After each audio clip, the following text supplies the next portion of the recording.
Est-ce qu'on peut montrer le premier document? Vous allez voir, c'est particulièrement cinglant. Ce premier document qui est une image, voyez, lorsque je suis dans les établissements scolaires avec donc les enfants, les jeunes adultes, je leur demande, mais voilà deux First Ladies, Melania Trump et Michelle Obama, laquelle des deux vient du pays des esclaves? C'est-à-dire laquelle des deux est issue directement de l'historiographie de l'esclavage, mais à la base? Tous les enfants répondent Michelle Obama. Je dis mais non, parce que Melania Trump, elle vient de la Slovénie. Slovénie, c'est Slovaquie, Slavonie. Quand vous traduisez en français, ça vous ramène au Moyen-Âge Esclavonie. Esclavonie, c'est pays des esclaves. Ce sont des Slaves. Et il y a eu un documentaire qui est passé sur TF1 où on a été dans sa ville d'origine. Donc c'était un documentaire qui était très intéressant puisque ça montrait son enfance. Et jusqu'à un moment, on est arrivé sur le photographe qui a pris la dernière photo d'elle, alors qu'elle voulait se lancer dans une carrière de mannequinat. La dernière photo d'elle, il montre cette photo sur l'écran, donc à la télévision, et il dit, voyez, voilà la dernière photo qu'elle a faite avant de partir pour le pays des Blancs. Moi, je suis dans un restaurant, je me lève, je dis aux gens, vous avez entendu ce que le monsieur a dit? Et les gens disent, mais il ne comprend pas parce que tout le monde est blond aux yeux bleus là-bas. Et il dit que voilà la dernière photo qu'elle a faite avant de partir au pays des Blancs. Et c'est là que je leur ai dit, parce que ce sont ces gens-là qu'on a mis en esclavage pendant 12 siècles. Ce sont ces gens-là qui ont donné à l'univers esclavagiste sur le plan du champ lexical tous les mots. Et ce sont ces gens-là qui ont été méprisés par les Européens.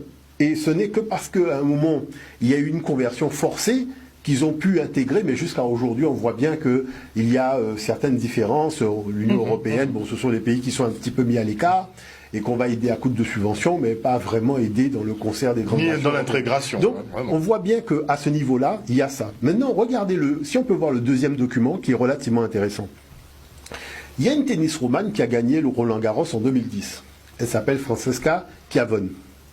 Mais ce qu'il y a d'extraordinaire, c'est que nous sommes tellement en problématique avec notre histoire, avec cette histoire, qu'il y a un fait que nous ne voyons pas. Est-ce qu'on peut regarder l'image suivante, la troisième image? Voilà.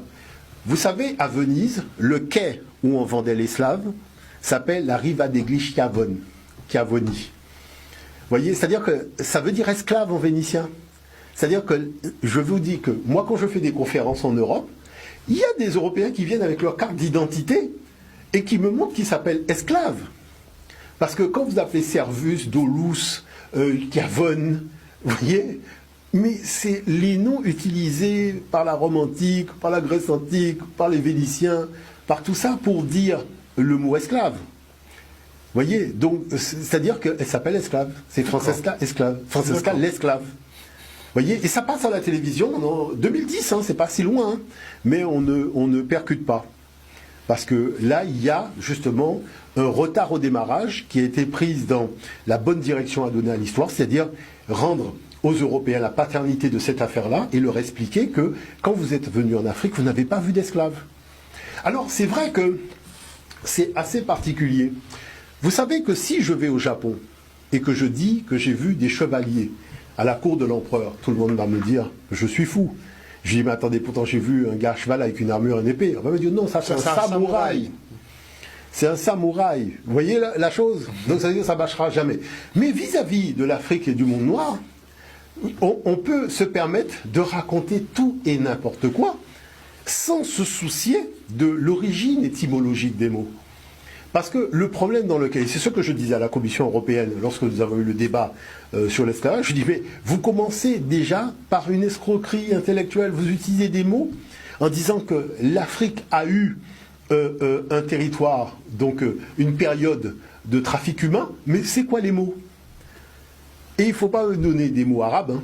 Vous voyez, comme ils ont essayé de faire dans une émission de télévision à laquelle j'ai participé à Paris. C'est-à-dire que la chose, c'est que là, on voit que les individus sont coincés. Et je vais même vous dire une chose.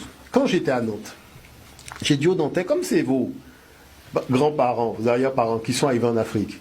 Bon, ils arrivent en Afrique, ils disent qu'ils veulent des esclaves. Mais le problème, c'est que comme ce mot-là n'existe pas, donc on n'arrive pas à se comprendre.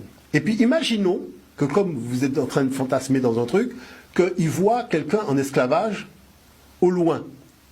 Et il dit, ah, mais voilà ce que je cherche. Je cherche, voilà, ça.